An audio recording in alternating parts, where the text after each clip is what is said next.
Sejam bem-vindos a Paripiranga, uma cidade onde as raízes da natureza se entrelaçam com as histórias de um passado profundo.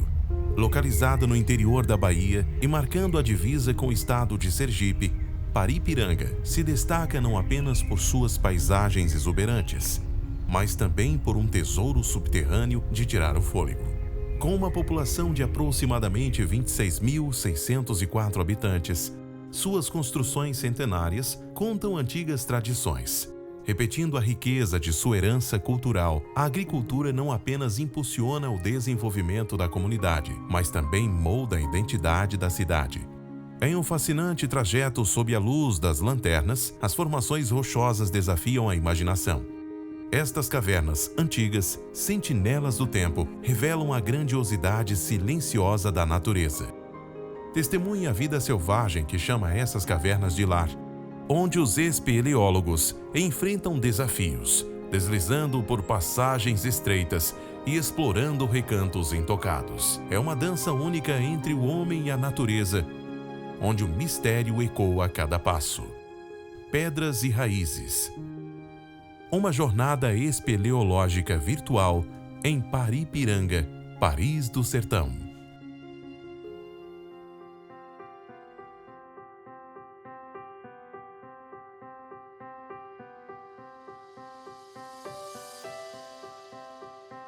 Aqui nessa entrada dá para ver as raízes das árvores, né? Como nós estamos aqui muito próximos ainda da superfície, todas aquelas árvores que nós vimos lá estão com as raízes inseridas no solo e uma parte é possível a gente visualizar aqui. Bom, aqui já é possível nós vermos alguns espeleotemas, né? É como nós chamamos de forma geral essas formações que ocorrem nas cavernas. A área por onde nós transitamos na caverna, ela está delimitada. Temos o corrimão aqui do lado direito, né, de ferro, como vocês podem ver, e tem essas faixas que foram colocadas por nós do GMSE para delimitar essa área de passagem. Mas é bom entender que no passado, quando ocorriam as romarias, isso não existia, existia apenas a escada. Então as pessoas que entravam, elas tinham acesso a qualquer uma dessas áreas.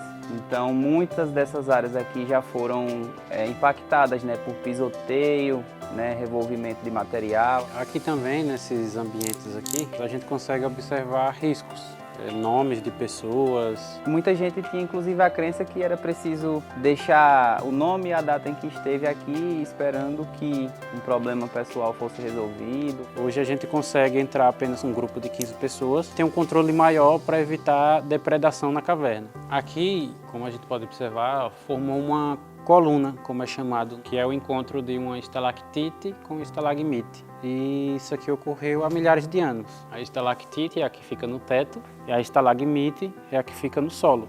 A água que vem lá de cima do solo infiltra entre as rochas, que são carbonáticas, e vai sendo dissolvida e formando a estalactite. Com isso, a estalactite vai gotejando aos poucos e vai formando a estalagmite embaixo. E ao longo dos anos, se não tiver o impacto, a degradação, ela acaba formando a coluna. Aqui a gente pode observar o início de uma formação, que a gente pode chamar de ninho de pérolas. Vocês conseguem perceber, né, essa rocha clara aqui, essa é a rocha que dá origem a essa caverna, que é um calcário. E aqui dá para ver umas manchas mais escuras. Tudo isso que vocês observam mais escuro aqui são as fezes dos morcegos, né, que nós chamamos de guano. Tem algumas outras marcas que parecem, mas elas não são. Elas estão inclusive no sentido contrário. São marcas que estão no teto. Candeeiros e velas que as pessoas entravam carregando. E aí, conforme aquela chama ia queimando, formava as marcas de fuligem no teto. Aqui onde tem essa grade, foi construído na década da Romaria. Hoje a gente teve que fazer um isolamento extra, porque a madeira está sendo deteriorada.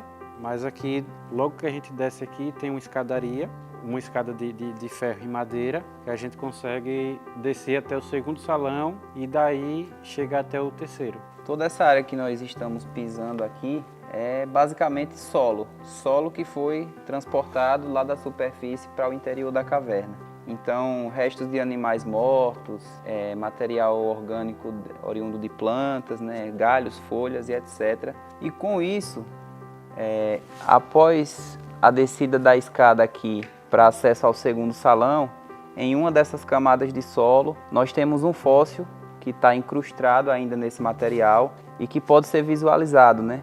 No futuro, quem sabe, não possa ser estudado. A caverna é o único lugar que o silêncio é pleno. É o único lugar que você se escuta, você escuta os seus pensamentos e você desliga de toda essa barulheira que a gente encontra no mundo exterior. Então é um ambiente diferente. O Brasil hoje, ele é um país que ele tem um destaque muito grande pela questão espeleológica e da quantidade de cavernas que existe. A Bahia se encontra hoje em segundo lugar com o maior número de cavernas registradas. Paripiranga, a última vez que eu olhei, estava em quarto, talvez quinto lugar com o número de cavernas registradas. Então imagina, nós estamos no município baiano que tem um número altíssimo de cavernas registradas, no banco de dados tem 82 cadastradas, então é uma oportunidade muito grande, não só de descoberta, de exploração, de esporte e lazer, turismo, cultura, mas também de um ponto de vista científico. Como é o caso da Bom Pastor, que é a minha área de estudo no projeto de mestrado pelo Instituto de Geociências da USP, ela foi escolhida porque ela é uma das poucas cavernas com espeleotemas ativos na região do semiárido.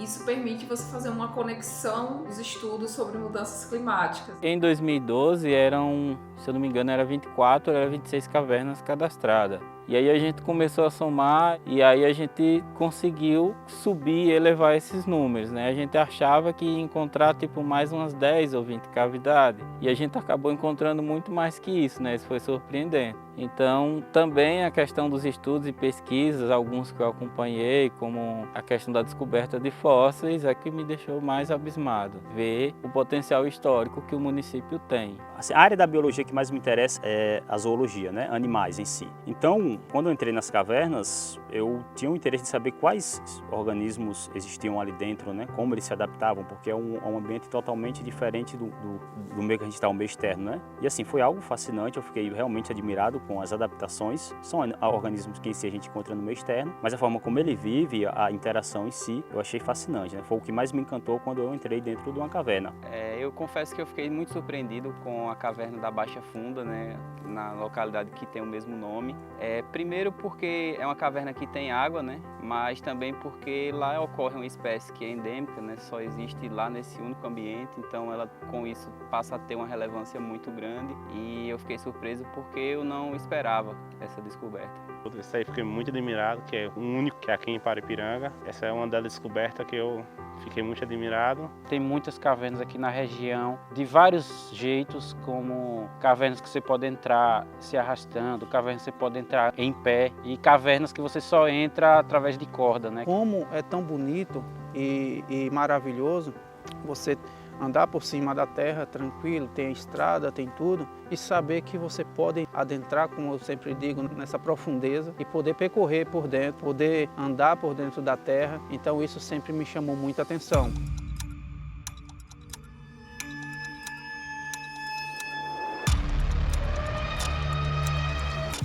Essa caverna, né, a fim do Morro do Parafuso, tem formações que são visualmente bastante bonitas, exuberantes.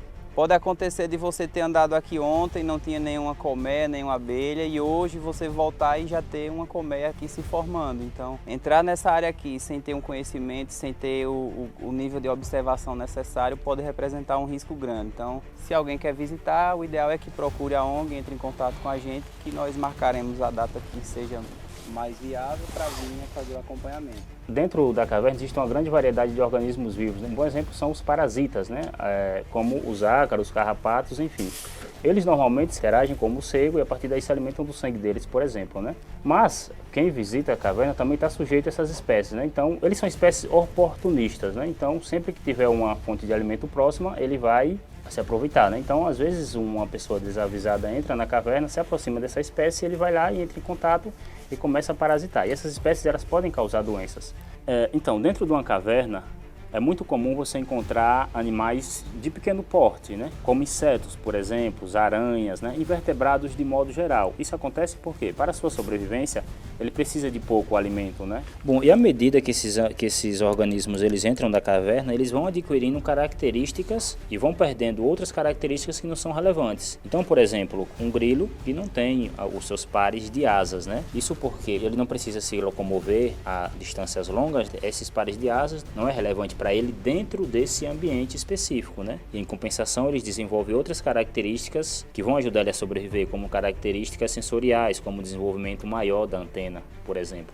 E animais maiores, mais complexos, que a gente chama, né? Como serpentes, répteis, e mamíferos, né, de grande porte, eles não conseguem viver nesse ambiente porque aqui não há uma produção de alimento muito alta, né? Mas isso não significa que você não possa encontrar um animal grande ou de médio porte dentro de uma caverna. Por exemplo, aqui a gente tem uma serpente que chegou aqui de forma acidental, né? Como ela não tem essas características adaptativas para viver dentro do ambiente da caverna, ela acabou vindo a morrer, né? E ela vai servir de alimento para esses organismos de pequeno porte, como a gente fala. E a gente tem outro exemplo de uma espécie acidental, né, que adentrou a caverna. Como dito anteriormente, por não ter características adaptativas, esse animal, inevitavelmente, ele veio a falecer, né? Ele teve acesso à caverna através de uma claraboia, que é basicamente um buraco na superfície, né, que dá acesso a este salão aqui. Bom, aqui nesse ponto nós temos um fenômeno muito interessante, inclusive descoberto pela Kelly, onde aqui nesse espelhotema o morcego acabou morrendo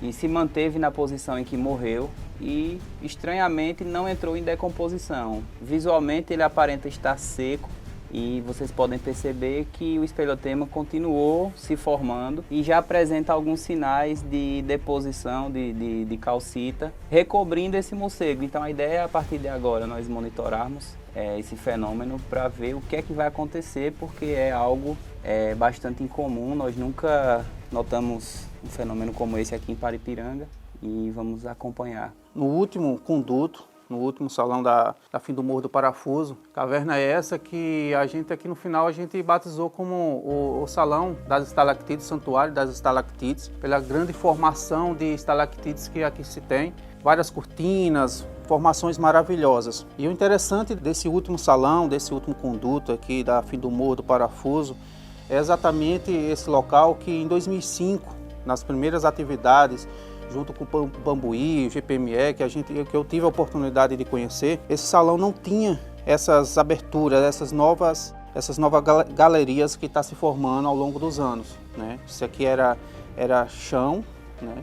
E ao longo dos anos a gente percebe que está se formando novas galerias verticais, né? E então a gente percebe que essa caverna está em constante crescimento. A caverna do Fim do Morro é uma caverna que ela tem duas entradas. E aqui onde eu estou, dá acesso para a segunda entrada, preciso de um pouquinho de escalada para poder descer.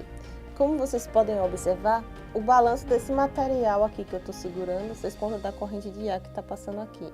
Tem essa circulação de ar que ocorre dentro da caverna, o que facilita também a questão, né, da recarga, como o Sivaldo disse, de matéria orgânica para que mantenha estabilizada os níveis tróficos dentro da caverna. Como vocês podem observar aqui, né, tem questão de restos de milho, isso de plantação de milho, porque logo aqui próximo da caverna tem plantações de milho, né, da monocultura, que é a subsistência daqui de Paripiranga.